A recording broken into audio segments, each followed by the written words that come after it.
You missed Graveyard Carz Season 9, huh? Okay, that's up to you. You can do that if you want to. But I'll tell you right now, Graveyard Carz Season 10 is the best it's ever been. We got more cars, more graveyard, more cool.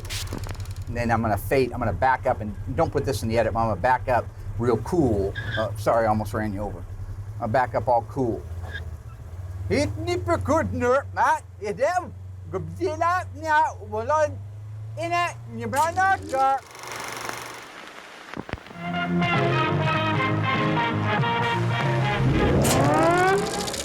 They're coming to get you, Barbara.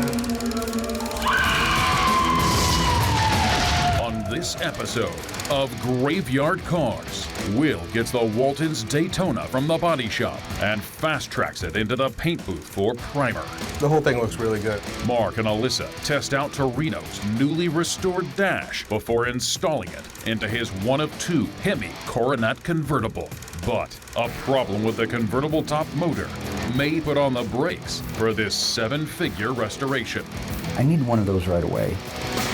In Springfield, Oregon, Mark Warman, together with his skilled tools, It has been established that the unburied dead are coming back to life. bring classic Mopar muscle cars back from the dead to look like they did the moment they left the factory floor. Because of the obvious threat, this station will remain on the air day and night.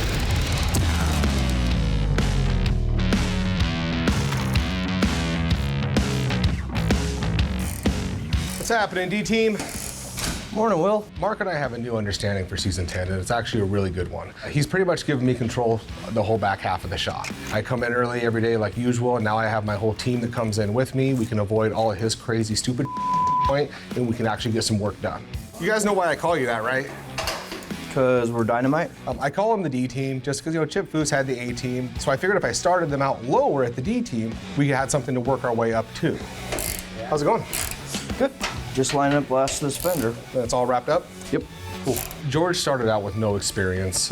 He was a good welder, and that was it. He's worked really hard over the past few years, and where he's at right now is as good as it's ever been. And if I'm gone, I can expect George to take over the shop when I'm not here correctly. Well, we got the Daytona this morning. I want to get it in the booth and get it primered. Are you happy with the panel alignment? Yeah, it went really well. I put a lot of work into the Daytona. I aligned all the panels. It was my first major car being on my own. I couldn't ask for a straighter car. The whole thing looks really good, actually. The Daytona came in as a very clean, original Survivor. So when you have a car that's that clean to start with, when it comes back from the dipper, it's just that much easier. So, we rolled it over to George, said, hey, get all the panels hung so we can start our body work. He had it knocked out in like a day, did a great job on it, so that it goes right out to the body shop. Not much body work had to be done on this car. So now I'll be able to get it primed and get it painted even quicker because it was a clean car to start with. No, looks good, bud. Well, I'm glad you're happy.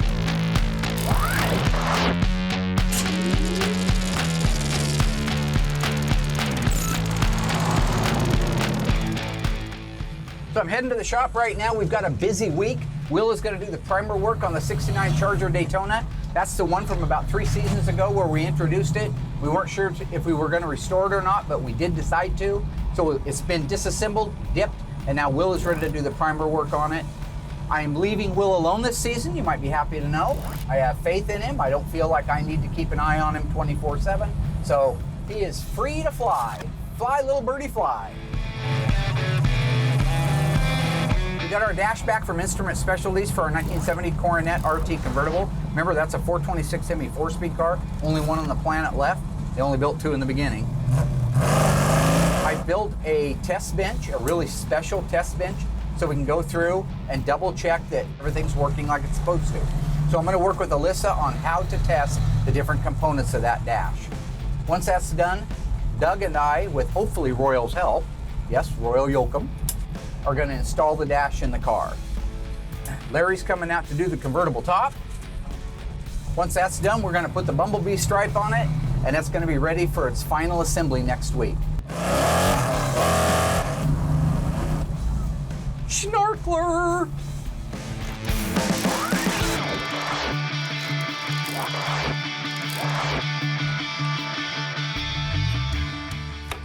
I walk into my office like I always do, and I check my messages like I always do. And of course, the very first one has to be the one that sets the tempo for the whole day. In this particular case, great man, great friend, Brett Torino, owns the 1970 Coronet Hemi convertible, one of only 2 in the world. You got the only one left. Calls up to find out how the car is doing. So what Brett likes to do is he doesn't like to chew people out. So he just apparently went back and found the episode when I promised him his car. Recorded it and played it into my voicemail. And just for the record, I am slightly behind what that date was. So George and I have walked around and looked at the 1969 Daytona. Car looks great, so at this point, it's time to roll it in the booth and get primer on it.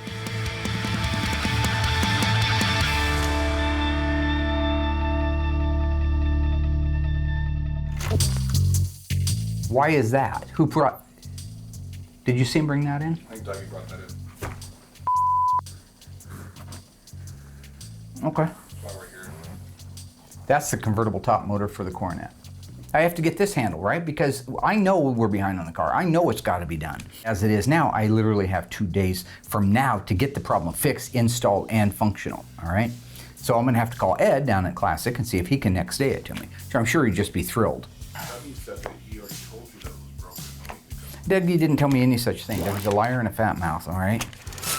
So I have to call Classic Industries, see if they have one in stock, and if I can still make it in time for like a next day delivery. Because Larry's coming out to put the top on. I don't want to cancel that, because every time you cancel that appointment, you go back 2 more weeks. Hey Ed, Mark at Graveyard Cars. It's our convertible top motor. I need one of those right away. Okay, thanks.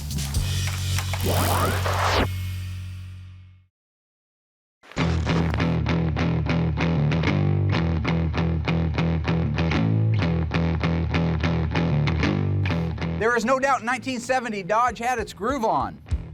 Coming out with the Challenger Trans Am was a bold move. Standard equipment on this particular car was a fiberglass rear spoiler and a fiberglass hood. Standard was a 4-speed transmission.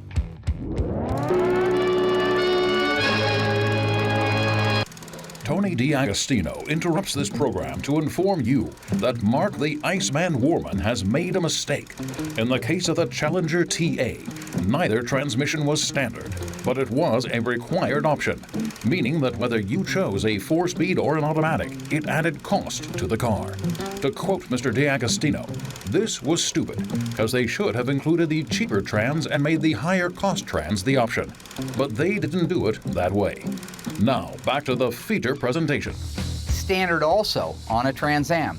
The blacked out grille, the flip top gas cap, hood pins, painted left-hand outside mirror, front and rear sway bars, power disc brakes. This car was made to go fast in a circle. Nobody's ever done anything before, nobody's ever done anything since. Lastly, it's the only American car to leave the manufacturer back in the day with 2 different size tires on it. A G6015 in the back and an E6015 in the front. That, my friends, is your corpse of the week. So I just came up with that during the off season. I think it's pretty cool. So I haven't seen my dad for about a month. He's been locked away in the engine room with Doug, building some type of cart to test our dashes before we install them. Now this dash just came back from Instrument Specialties. They do a beautiful job, no doubt about it. Everything is gorgeous on it. And I know for a fact, because I talk to Mike all the time, he checks them before they leave. But then imagine it's getting put into a crate and sent 3,000 miles. Anything can happen. So now we put it in the car, assuming everything works. Next thing you know, I'm underneath the dash upside down trying to change a bulb or a gauge that's not working. So I built my own test bench. So this bench allows me to be able to simulate exactly what it would be like if it was in the car, except that if there's a failure, I can fix it right now by just walking around to the back side of it, replacing the bulb, cleaning up the wire connection, what have you. So this is a totally new aspect in the shop that I haven't seen. So I'm pretty excited to see what my dad's gonna show me. Now we have power going up to our control panel. So everything that I need to turn on and turn off, I do from here. But there are manual connections on the back side that I have to make with the different leads that I've created. The first thing I want to do is I just want to make sure that you know what all your instrumentation is. Well, I've driven a car. The very first set of gauges that you see right here, this first opening, Yeah. what do you believe resides inside that opening? RPM. RPM or Yeah, it's an tachometer. RPM. So you know Okay. Okay, tack. Tachometer. You see here, I have the word tack, so you can use the word tack. It's an Yeah. abbreviation of Okay. tachometer. All right. Okay. Now, the tachometer, it's true. It is on the outer part. What is on the inner part of it? I don't know. Another tack or something else? Yeah, they decided to have two tacks. Well, One yeah, that why keeps- is it in there? That's a clock. That's a clock Well, in the that's the middle, stupidest- and it's a tack That's on the the stupidest outside. design I've ever That's seen. called, Why would they do? You know what? They have room right here for a because clock. you don't know what They a got clock room right looks here. like. It's stupid. That's cute. Yeah. Actually, from 1968 to 1970, they had a tachometer on the outside ring and a clock on the inside. So the clock got the tick-tock and the outside got the tack. So that's what made it the tick-tock tack. Okay, what's the next thing over? Miles per hour. Miles per Like the hour, or abbreviation? we like to call it a MPH? speedometer, a speedometer, if you will. Tomato. Speedometer, miles per hour. It's the same thing.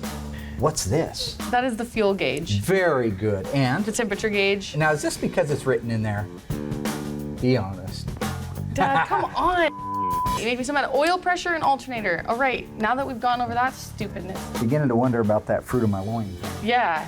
I'm hoping that she takes this and opens her mind up and tries to learn something, because this is great information. Stuff that took me years to learn. She gets to learn in just a matter of hours. So back here you see this little set of studs that are coming out, and they're all named. These match the exact same names that I have on the control panel. When you're talking about your fuel gauge, your temperature gauge, and your oil pressure gauge, they all have 12 volts of power going to them all the time. The thing is it's not a constant 12 volts. So they have what they call a CBR. It's this little device that's up inside the dash that when it gets 12 volts of current to it, it pops open and closed. And so instead of sending 12 volts to the fuel gauge constantly, which would make it go all the way over and cook, it sends pulses like Regulates that. it, yeah. So inside here, I actually have 3 of them Oh, regulated, because I wanted each one of those to have their own independent one so it could work off its own independent switch. The front of the dash, I was like, okay, I got this. This is gonna be good. I'm gonna learn. And then he brought me around to the back, and I was like, why am I here? This is the back of the circuit board. These are all the back side of those gauges. Each one of these, when you look at this and this and this, you see they have this common copper line together.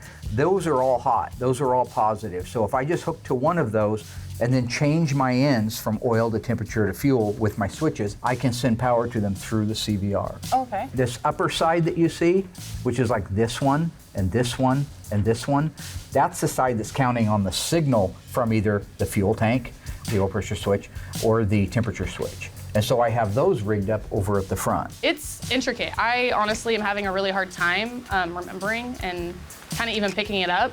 At some point, Alyssa's gonna have to become even more involved in the shop. As we get busier and as I have so many things that I have to do. I mean, she's my go-to gal, right? She's my Agent 99, if you will. I put a ground stud in here, that's grounded to the frame. So let me turn power on here for exercise, show you the temperature.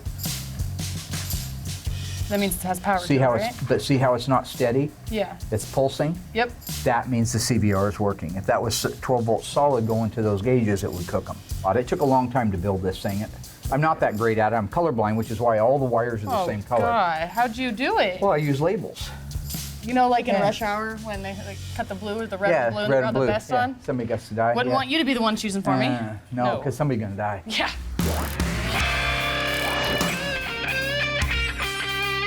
So right now, I'm getting ready to put PPG's VP 2050 primer on the Daytona. It's a thick primer, as you can tell by the way it comes out of the can. When I go to primer, first thing I do, I get the primer in the cup. It's a 2-to-1 ratio, 2 parts primer, 1 part of the catalyst. Catalyst is what makes it hard and really lock down nice and tight. At that point, you got to make sure it's stirred up really well so it all mixes together and dries properly, then you're ready to go. Really, that priming and painting is the easiest part of it. It's all in the prep work. So make sure that prep work is money, looks the way it should, and you won't have any problems when it comes to primer. Earlier, we introduced our corpse of the week, the 1970 Dodge Challenger Trans Am. Talked about all the standard equipment and just how cool the car was. The question now, to see if you were paying attention during that, is how many 70 Challenger Trans Ams with a 4-speed manual transmission like this were built? Was it 2,400, 989, or 686? Stay tuned after the break. We'll have the answer for you.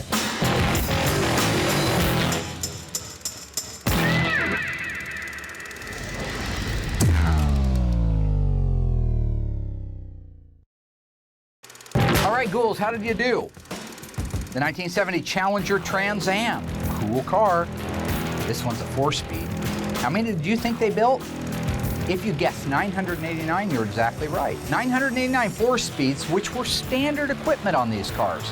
If you paid over $200, you could get the automatic. And 1,141 people did that. What you couldn't have done, no matter how deep your pockets were, is get a Challenger TA with a 3-speed manual.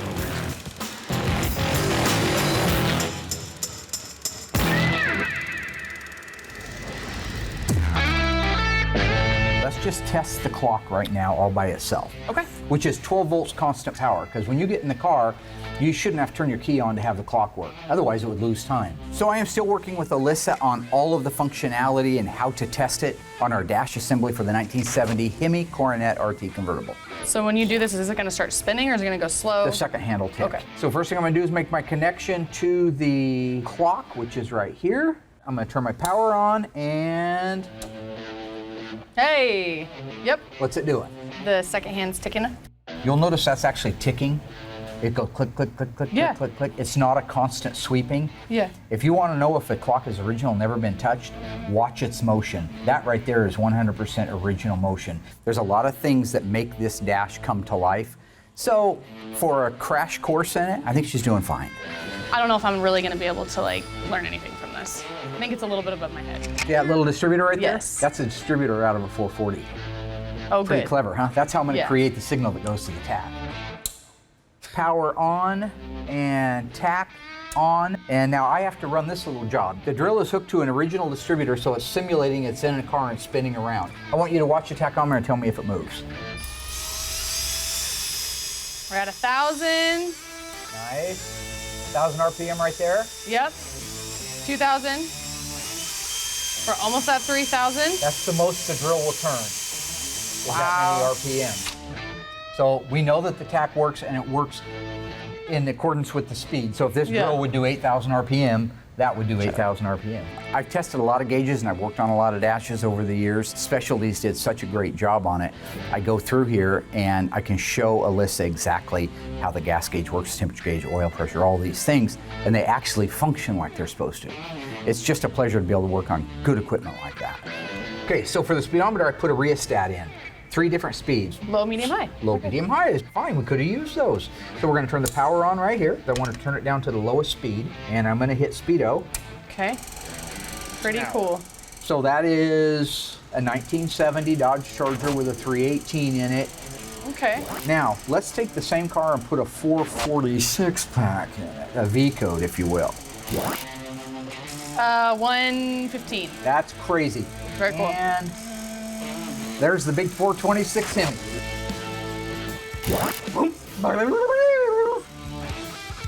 Fuel. Fuel. I'm Yep, going to make yep. a connection to the fuel. I took a fuel sending unit out of one of the cars so that I have the same rheostatic values that it would have if it was in the car, and then I can simulate if it's a half tank, full tank, empty, and that'll tell me if the gauge is working.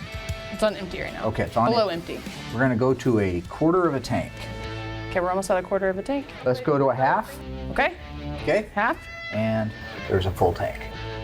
And it works. So when I was a kid, I had to go out and mow yards, or I had to go down and I had to wash cars, or I had to do something and whack somebody's car or earn a little bit of cash, so I put in my gas tank, right? Dougie would just go into his parents and say, I need money for fuel, and voila, that thing would just start heading up to full. And you hate him for that. I hate him for that. Oh He my should never God. have had all that. He didn't deserve it. Temperature gauge. This is an original Mopar temperature sending unit. So I'm gonna get this hot. Inside this is water.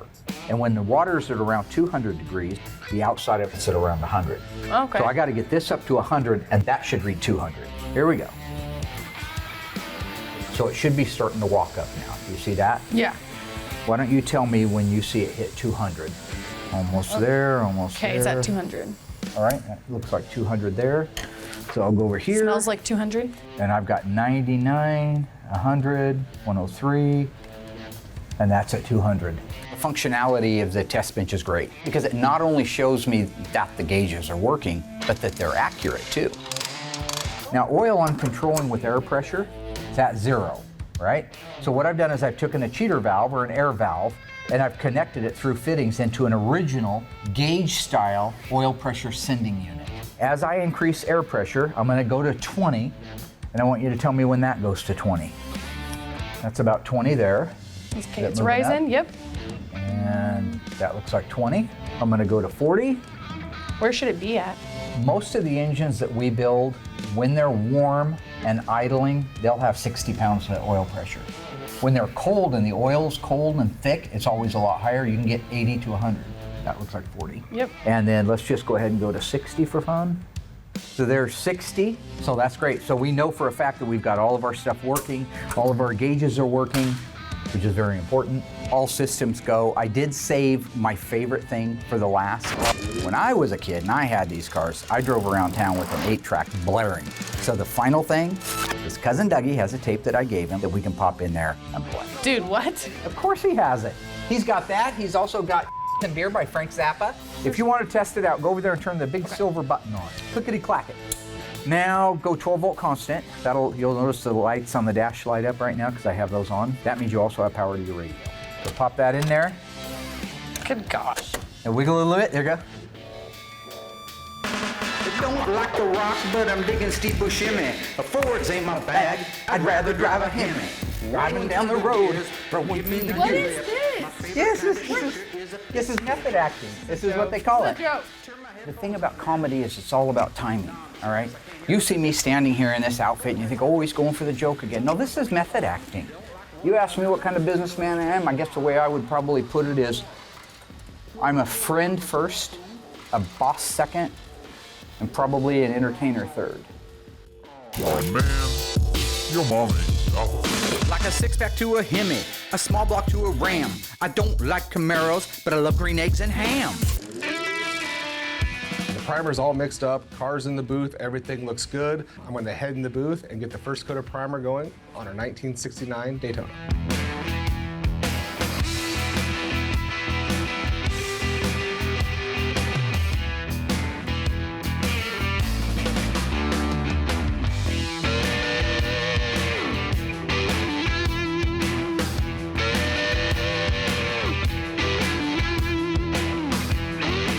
Daytona is primed, looks really, really good. This is our body man's first car that he's done. We kind of, helped him out by giving him a clean car to start. We got a couple little things, but it's only our first prime. We'll get those addressed as it goes forward, but this car is going to go through the shop very quickly.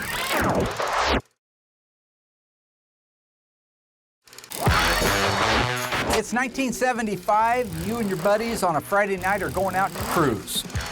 You have a choice between a 1970 Cuda 446 barrel 4-speed shaker hood in black and a 1970 Challenger 446 pack 4-speed in plum crazy. For me, I always loved the way the Challengers drove, but you can't argue with a shaker hood Cuda. But it's not about me. You make the call. Go to graveyardcars.com and vote which one of these you would like to be cruising on a Saturday or a Friday night up at the Gut. We will reveal the answer next week live on Facebook.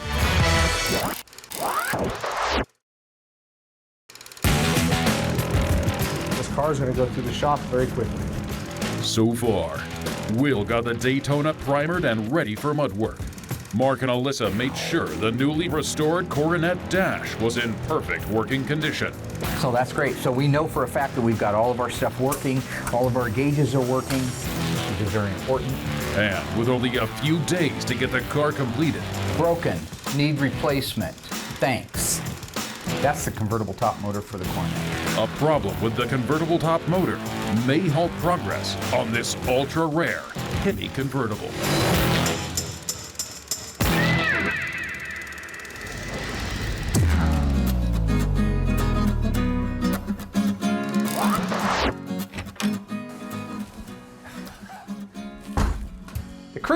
The creeps from the dark. Rocky called them the bums from the dark. Why are you in my office again? You got something. You're an idiot. Did he just bring this in? This is Dougie, all right? I pointed out that he had a mild obsession with mannequins, so he thought it'd be funny to get mannequin arms. So now he has mannequin arms. Every time you turn around, there's a mannequin arm. You know what that is right there? That's a thumbs up. This is his chicken scratch. New pump is here. So the motor just showed up from Classic Industries. I can get the ghouls to put that in, which is very important, because once that's in and the top can go up and down like it's supposed to, I can have Larry come out to do, So you're going to be able to call Torino then? as I was saying, the installation of the convertible top. Yeah, I'm gonna call him. Here's a new pump for Torino's car. My question would be, why is it on my desk and not in the car? I'm not waiting for it. I'm not installing it. I'm gonna call him, okay? I don't know why you're getting so. Yes, I'll call him. I promise I'll call him, yes. He said something about letting you know so that you let him know when it arrives. Yeah, I didn't need to know when it arrived. I needed to know that it was here and being put on.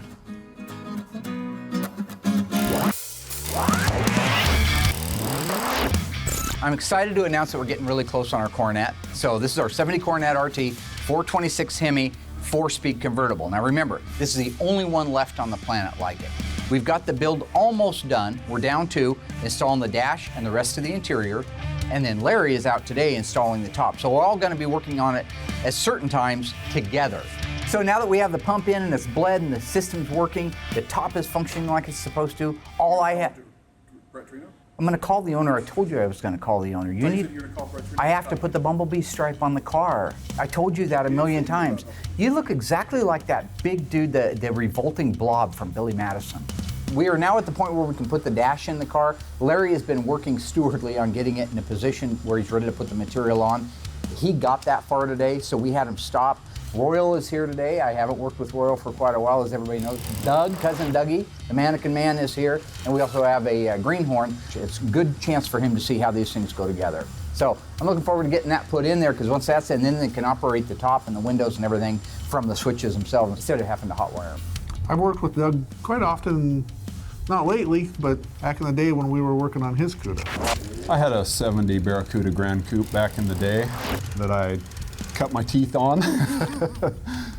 Yeah, did a lot of work on that one. So while they're just finishing getting that ready to come off of there, they're gonna come in around your way, so you'll need to move in a minute. You know, Graveyard Cars is a business first. I mean, we do have fun. We get to make a show and entertain everybody and get to see some of these beautiful cars. But we are a restoration shop, and that means we have employees. These are real people that have real lives. Some people stay with us longer than others. There's been a changing of the guards. So today, Doug will be installing the dash with one of our new technicians. Now, this guy is young, he's bright, he's been doing this with his father for many, many years. And from what I can tell, he may indeed have X-ray vision. When you do one of these, you'll want help, always. This is a pivot point. The nice thing about the Mopar is this bolt right here and the one that's on your side, they're gonna come in and set that down and anchor it. So there's a bracket built into the frame. It'll set it down, that unit will be here. You can roll it up or down like that. While it's down, they may have you help hold it. They'll go underneath the dash and they'll make all the connections that need to be made that are so hard to do if you were laying upside down. They're butter now. Then it will roll that up into place. We'll go into these screw holes right here and it'll be a done dash. We try to educate the folks at home on where it bolts into the car and what to watch for and why now is a great time to fix anything that does go wrong before you put seats and interior in. Okay, can you hold that for a second? Yep, I got it. Can you set yours on, Doug? Contact. Hey, look at that.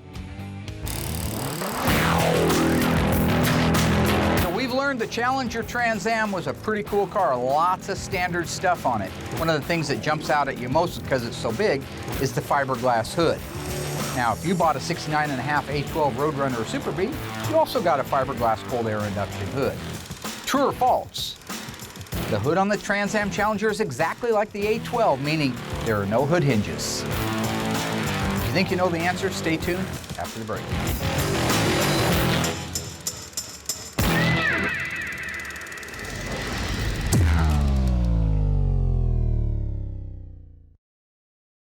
All right, my ghouls, how did you do on this one? Challenger Trans Am, 1970, mid-year introduction, N94, fiberglass, cold air induction hood. Does it use hood hinges? If you said yes, you're right.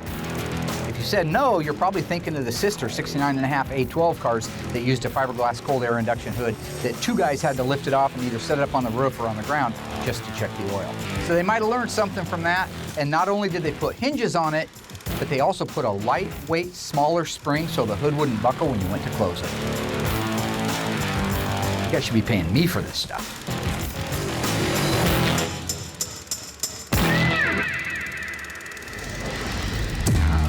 One of the things I'm asked the most at shows is why would you replace a part instead of recondition it? Original is always best, no doubt about it, but is it cost effective? And in the end, would anybody know? So you take like these oil filler caps, these breather caps. This is a new one. This is a original 69 Dodge Super Bee. If you look at them, obviously, the brand new chrome one from Tony is just beautiful. So what you'd have to do to make this unit look like that unit is disassemble it completely, send it out and have it plated, and then reassemble it back together again. I think that by the time you did that, you'd find that you're way, way cost effective by using this one. And this one is a valid choice because the top of that, they are identical. If you look at the height of both of them, absolutely identical. If you look at the nipples that the breather hose goes onto, now this one and this one are the exact same diameters. The only difference is very subtle, and you'd only notice it if the breather hose wasn't on, and that is this nipple. This extruded nipple right here is a little bit fatter than the factory one right here. Again, that gets a hose over it with a clamp, you'd never see it. If you turn the two units over, they look identical as well. They have the same spring style clip. They have the same type of grooving in this base down here. The only difference between these two that's visible is when you look at the rivet, if you will, that holds that spring clip in, it's flush across the top here. And on this one, it has a little bit of a divot right in the middle of it, a small recess. So you would have to take that off at a car show, turn it over, and look at it to see if it was one of Tony's replicas or if it was an original. Now, if you're going to an OE national judging and you hope to do silver or bronze or gold, I would say spend the money, get an NOS one of these, or have it redone, completely reconditioned. But for the rest of you, the 99 and 44 100% that are just going to car shows and enjoying their car, get this and save a lot of money. Yeah, just set that on there. So right now the guys are just making the connections underneath the dash, the ones that are really easy to putting the cables and everything in. They're connecting the defroster vents. Roy, you can go ahead and put that connection right there for the heater. And I think that is going to be your last connection that you need to make, it looks like to me. So yes, you're going to roll it up. That, get my hand out of the way. Lift up.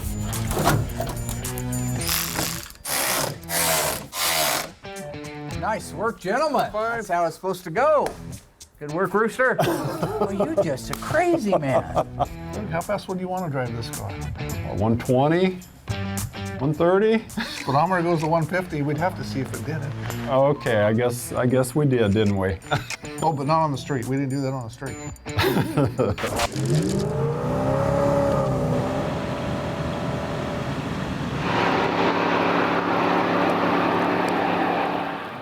That's cool. Do that. They love that from back in season 3. Do it. They love. Will I ride? The ghouls did a great job of installing the dash in the car. So, you know, with that done, that's a huge step in the right direction. What? Are you going to call Trina now? I'm not going to call the guy that owns the car now. The guy just got a dash and I still got a convertible top motor that's not working. So don't. So you're going to call him after the vinyl top? I'll call him after the convertible top. It's not a vinyl top. You need to worry as much about losing weight as you do about what I'm going to do. So we got the dash installed. I just want to take a second to make sure that you appreciate the craftsmanship, not only of the guys that restored the dash, Instrument Specialty, that's beautiful, they always do, but just the idea behind it back in 1970. So you've heard me talk about the 67 being really the last year for the real luxury muscle cars like the GTX, where A-pillars were chrome and there was a lot of chrome on the dash. You can almost see where they went back to a lot of that luxurious look, at least for this model right here. You got the wood grain dash, it's highlighted with all the chrome. You had the black shadow inside of all the gauges. It's just such a rich, neat look that you won't see in today's cars. You're talking about a 70 Coronet RT convertible. It's the only one in the world like it. 426 Hemi, 4-speed, super track pack. And something like that just tops it off. It just makes everything from here funner for us. There are certain things that you just really enjoy the hell out of. And something like that that's in place that's that beautiful, you enjoy it. You just have to. If you don't, something's wrong with you. It's like Dougie. I think something's wrong with Dougie. You know.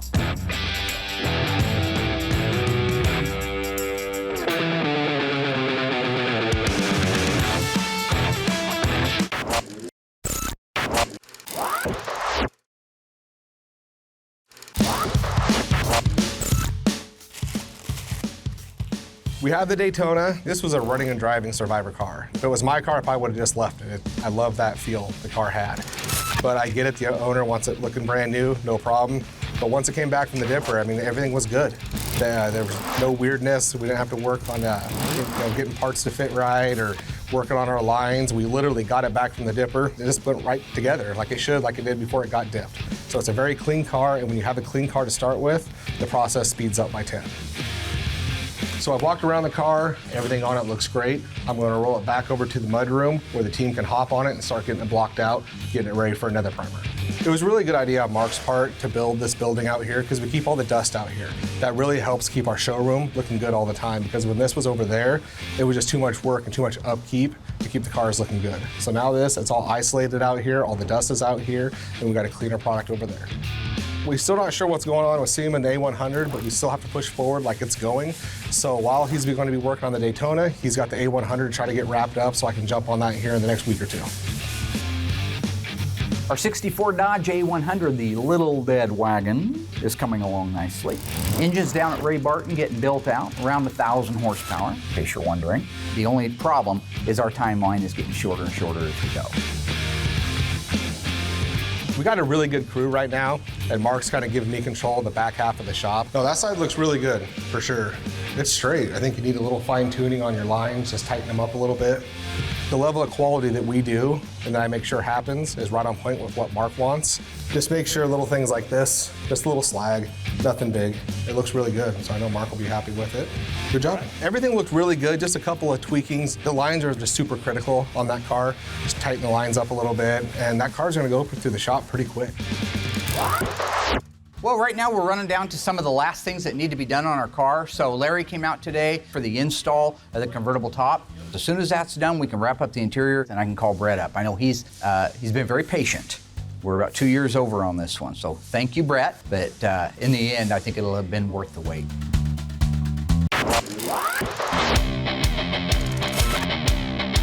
I'm with Allysa right now to put the Bumblebee Stripe on our 1970 Coronet RT 426 Hemi. How many were built? One of two. One of two, see? Okay, got everything laid out. This is all you need to be able to put the V9W on that car. You want to make sure that the side marker opening is right in the center of the decal. The problem is, if you put that center deck lid on that decal first, and its trajectory is off just a hair, when you go to put the quarter panel one on, it won't be centered with the opening. So you've got to put it centered with the opening perfectly, go do the other side centered with it perfectly, then you put the center one on. This is a 3-part stripe. It has a part that goes on the deck lid itself, one that goes vertically on the left quarter panel, and one that goes vertically on the right quarter panel. You could line them up, put them on there, get all the air out of it, get all the moisture out from underneath it, get them stuck down only to find out that they're not straight. Okay, tell me if that looks straight up and down to you. I would say pretty darn close. I think it's going okay. I am actually trying to learn this time and trying to be a part of it. The only thing is right now we're trying to beat the heat. In another 2 hours, it'll be 100 degrees in here. Decals, that solution kicks like that. And if it kicks in the middle of something before you get the bubbles out of it, you're ordering another decal. Alyssa's doing good. She's actually paying attention, and it's difficult because I want to get going and get the thing done, but at the same time, she's here for a reason, and she's trying to absorb it, and I'm working with her to do that. So, like I say, I won't always be here to do it. This is exactly how Dodge intended the stripe to go on. So it's my feeling that when people say, well, you're not doing an OEM restoration, I mean, there are parts of it that aren't. This is a great example. We're not just slapping it on there and saying it is what it is, live with it. We're in control of making sure that the body and the paint are as close to perfect as possible. They didn't have that luxury back then. We're in the position to make sure that the decals are installed and oriented correctly. They didn't have the luxury of time back then. They were putting out a lot of cars. So in this particular case, yes, our restoration work is better than the factory, more accurate than the factory. Fantastic job, by the way. Oh, thank you. Now that's the way it's supposed to go, right? She paid attention, she was focused, she did her job right, and it pushed us near the line where we need to be. So time is running out, but in reality, it's just good to have something like that under our belt.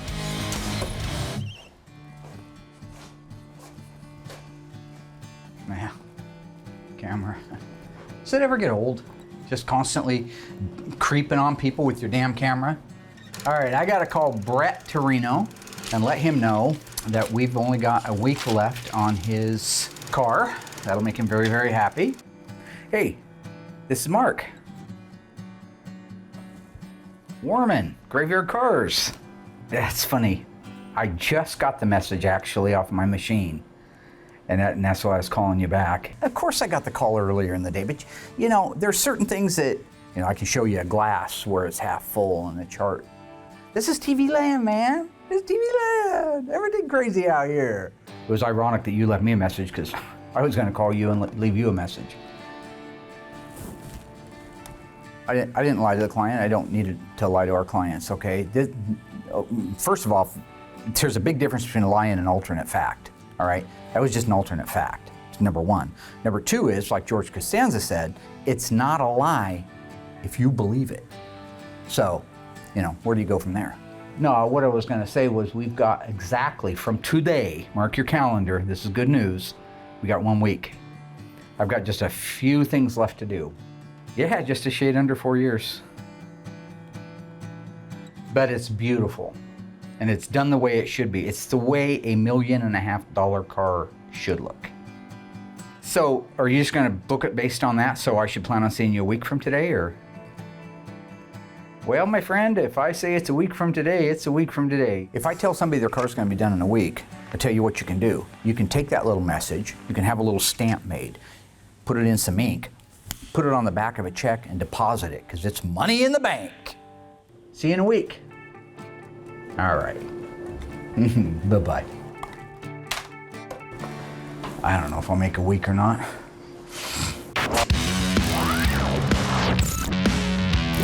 All right, guys, what do you think of the van? How do you like it? I love It's ugly. It is not ugly. It's a cool. 19. It is cool. No, It's a Sportsman Royale. Yeah, it's a Royal. So I think we had a pretty good week. Great week. Will got the Daytona primered. That's a huge step. That means it can go over to the mudroom now and start getting worked on. And so now on the dash test bench, did you learn anything? That you can put your hits on an 8-track? Well, there's that. Go and tell your mom. Drop it in the slot. Quarter in the slot. Anyway, the guys did a great job getting the power top motor replaced in it. Classic Industries had one in stock, which is great. Nice. Allowed us to be able to put it together quickly.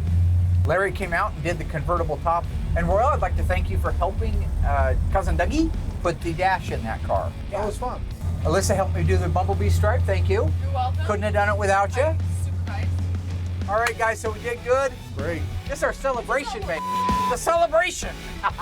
Celebrate good times. Come on!